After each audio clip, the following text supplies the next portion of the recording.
it has been well said that forest precede mankind. Forest deserts follow. तो इंसानों ने जंगल को इस स्थिति में लाकर खड़ा कर दिया है कि जंगल जैसे जैसे समाप्त होते जा रहे हैं, वहाँ पर रेगिस्तान अपनी जगह बनाते जा रहे हैं, जंगल सिमटते जा रहे हैं और रेगिस्तान वहाँ पर फैलते जा रहे हैं। जो वर्ल्ड्स की एंशियंट पैट्रिनोमी है ट्रॉपिकल फॉरेस्ट की, वो is now eroding eight the rate of 40 to 50 million एकड़ अ ईयर। उसकी स्थिति यही है कि हर वर्ष 40 से 50 एकड़ वहाँ की जो ज़मीन है वो जंगल उसका साफ़ हो जाता है, वहाँ पर रेगिस्तान डेवलप होने लगता है या बाकी और चीज़ें इंसानी तौर पर डेवलप होने लगती हैं। And the growing of use of dung for burning deprives the soil of an important natural fertiliser. और वहाँ पर गोबर का इस्तेमाल जो हो रहा है उसने सॉइल को इम्पॉर्टेंट नेचुरल फर्टिलाइज़र के तौर पर बना दिया है, यानी कि वहाँ पे फार्मिंग का काम तेज़ी से हो रहा है, लेकिन जंगल का खात्मा हो रहा है। The world bank estimates that A 5-fold increase in the rate of forest planting is needed to cope with the expected fuel wood demand the year of 2000। World bank ने इस बात को एस्टिमेट किया है, इसका आकलन किया है कि जो 5-fold इंक्रीज़ है किसी भी इंसान के लिए, a 5-fold increase in the rate of forest planting needed to cope with the expected fuel demand in the year 2000। वो 2000 तक जितनी भी ईंधन की ज़रूरत होगी उसको पूरा करने के लिए पर्याप्त मात्रा में है। James Speth, the president of the World Resource Institute, said the other day. अब जेम्स स्मिथ की तरफ से कुछ बयान अलग तरीके का अगले दिन आया था।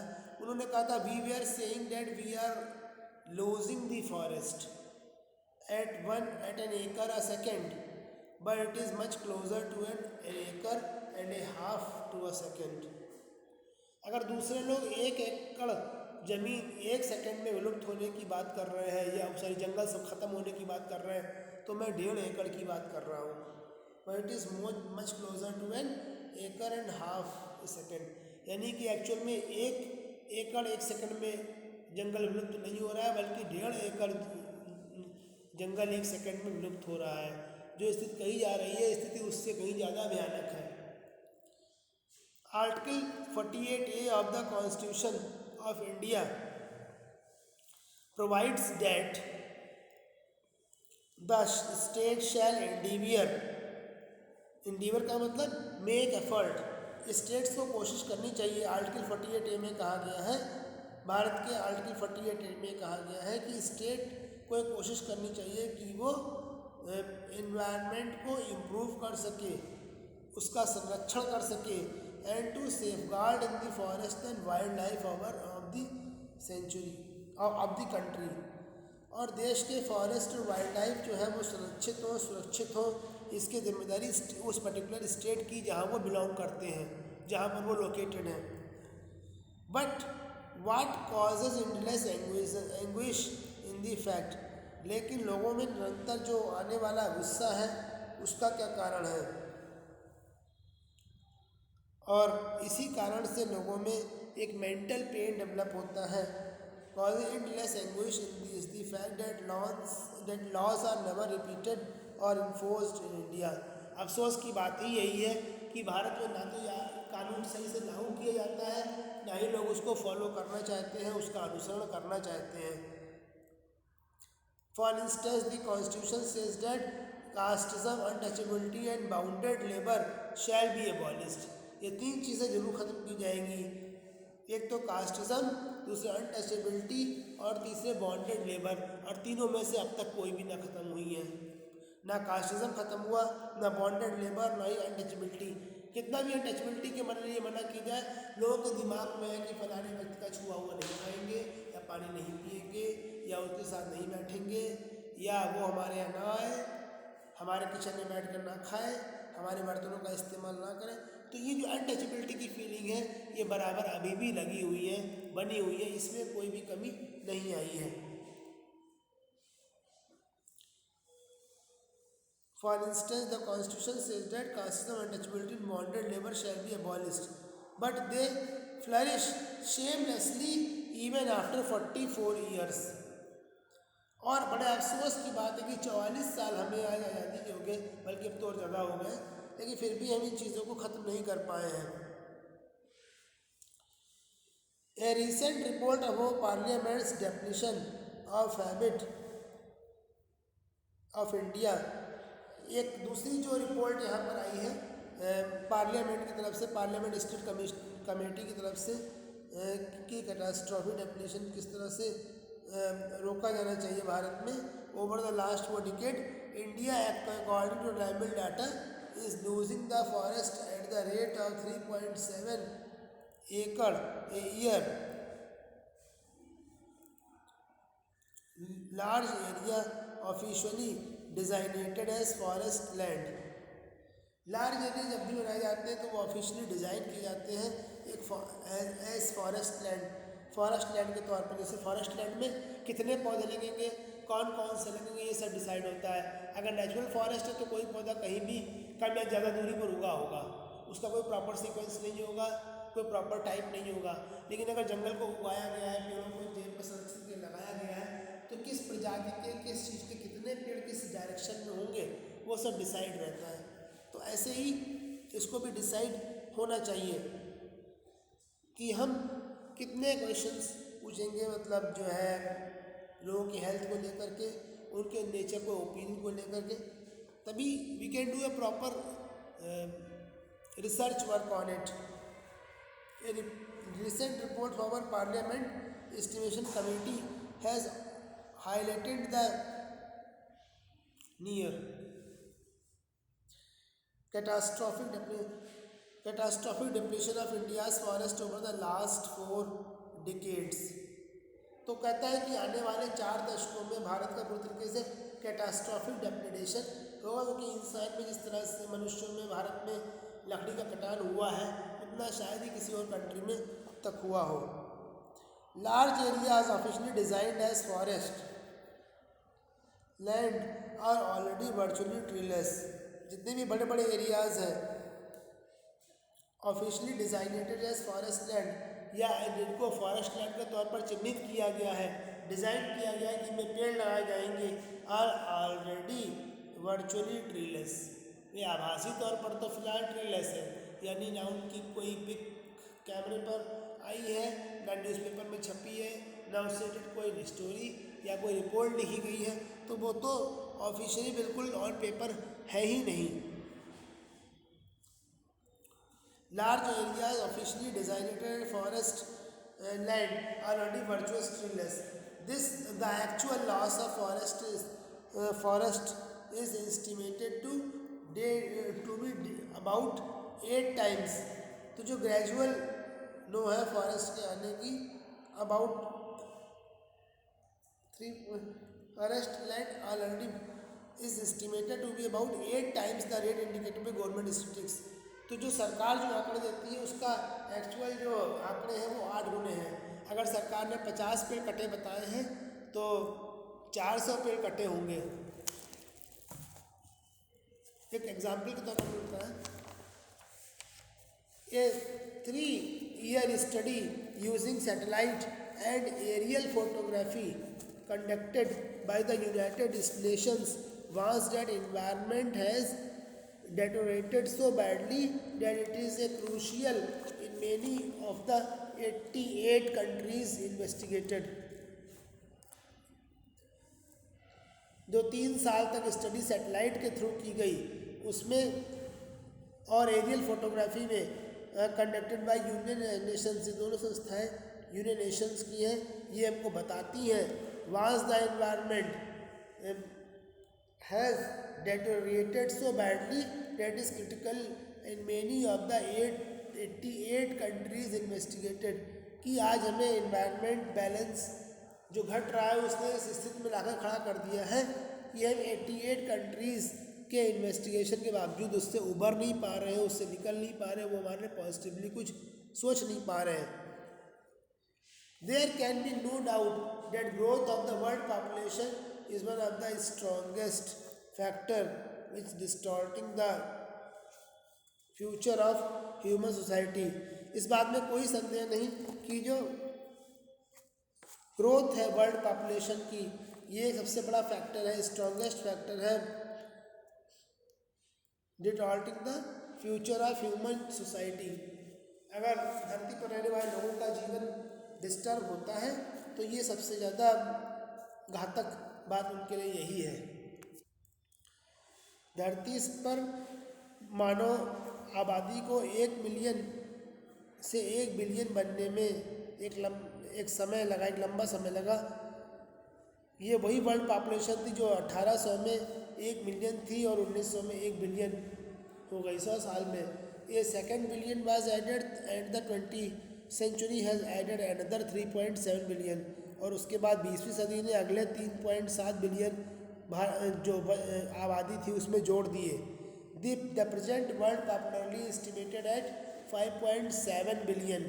Every 4 days the world population increases by 1 million. हर चौथे दिन पर वर्ल्ड पॉपुलेशन 4 मिलियन बढ़ जाती है।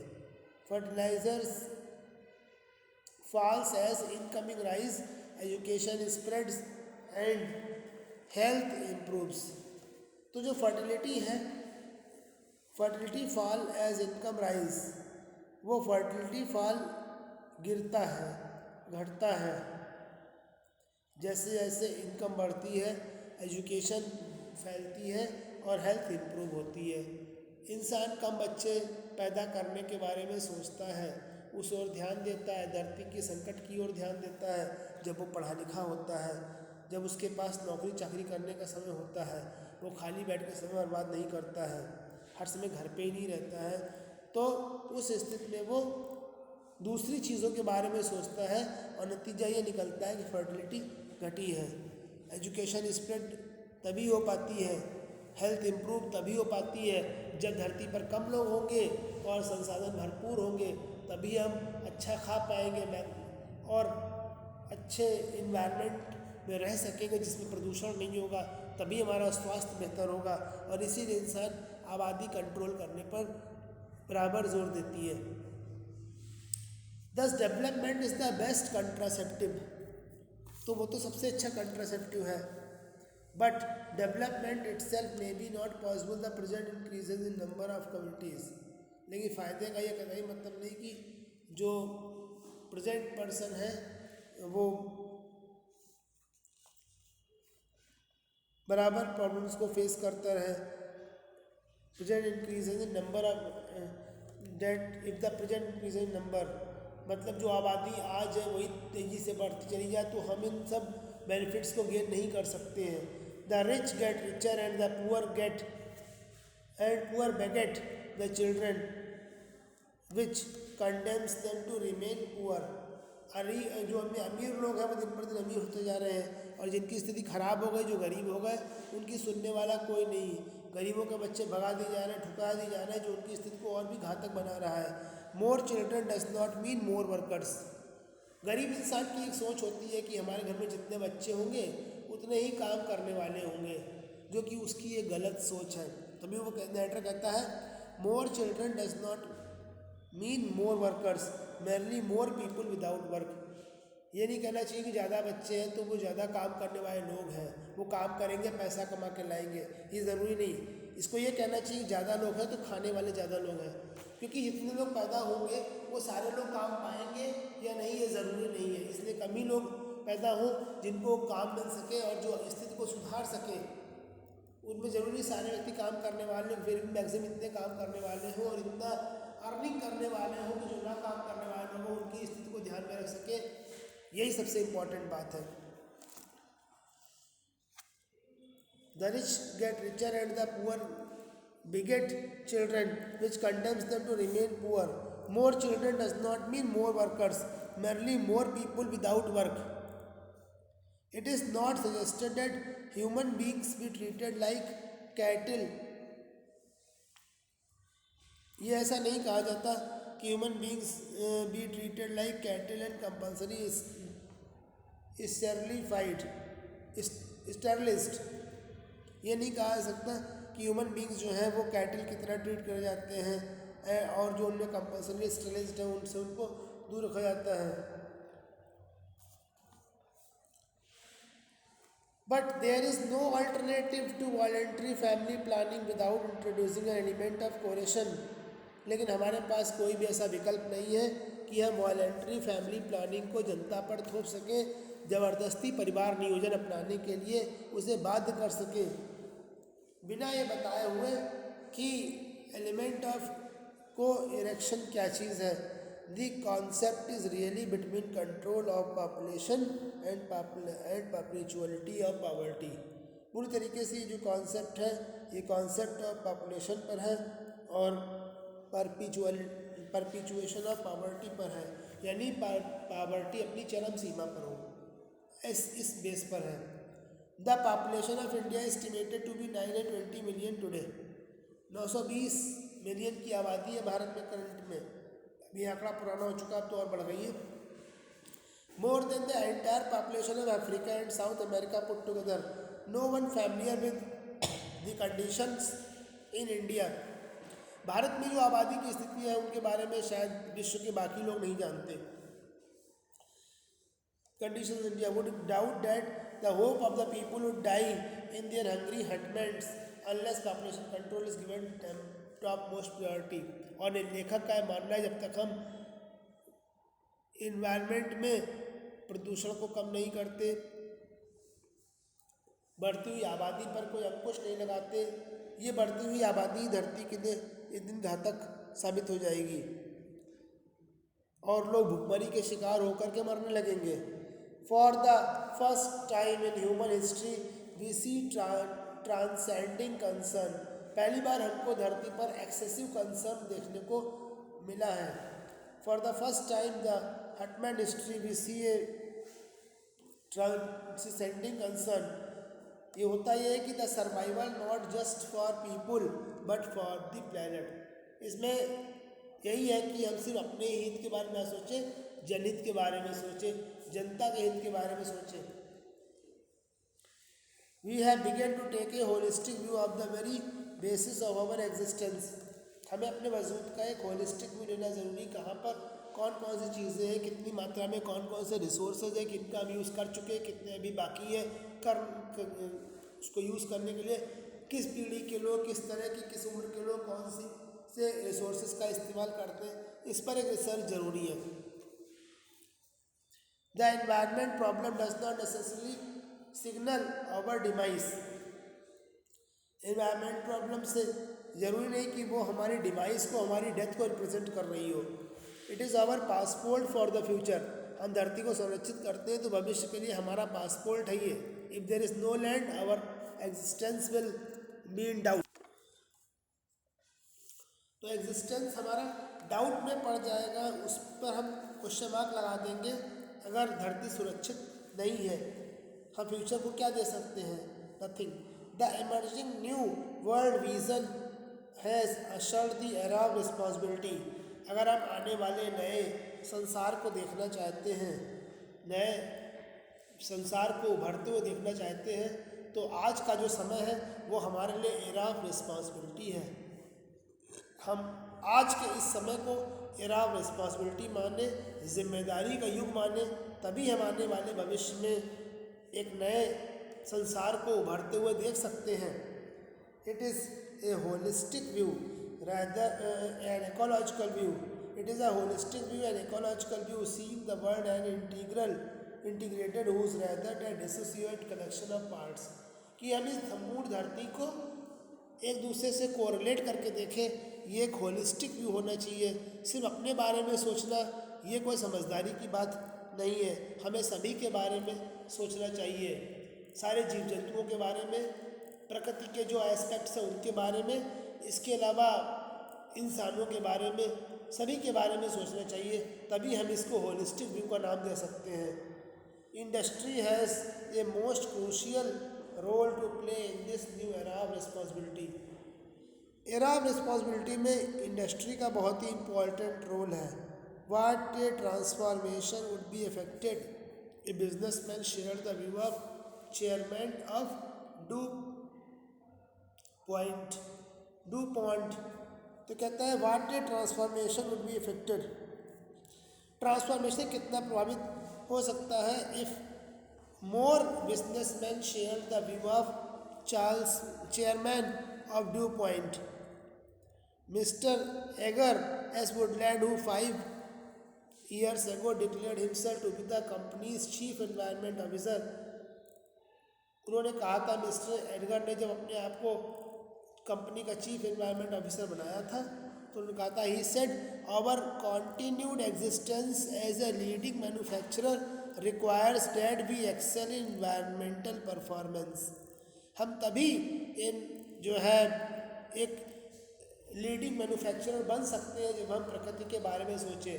एक छोटे से एग्जाम्पल के तौर पर आप समझें, आप अगर एक कोई जूता बनाने वाली कंपनी के मैन्युफैक्चरर हैं तो आप कम से कम धरती के बारे में ज़रूर सोचें कि जिस क्वालिटी का चमड़ा आप इस्तेमाल कर रहे हैं जूता बनाने के लिए वो प्रकृति के लिए कितना नुकसानदायक है, वो कितना उसके साथ घुलनशील है, उसकी रिसाइकलिंग में कितना एडजस्ट होने वाला है, कितने जानवरों का इसमें दोहन होता है, उतने जानवरों संख्या आप अगले वर्ष किस तरह से लाएंगे, कहाँ से वो आएगा और रिसाइकिल होगा।